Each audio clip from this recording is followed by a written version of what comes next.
हेले आई हो, राम राजऊ हेले आई हो,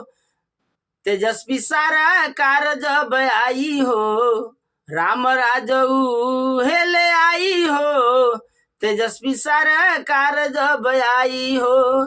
बिहार के उहे चमकाई हो,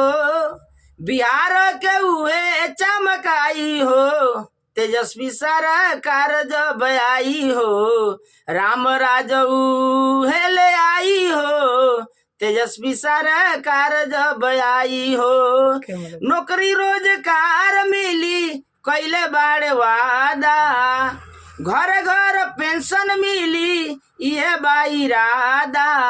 नौकरी रोजगार मिली कैले बाड़े वादा, घर घर पेंशन मिली ये बाइरादा, 30,000 खाता में डलाई हो,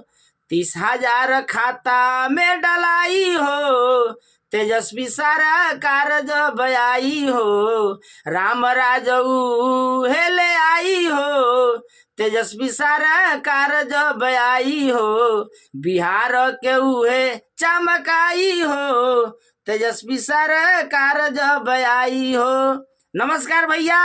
हम विनोद यादव व्यास। बिहार इलेक्शन पड़ल बा और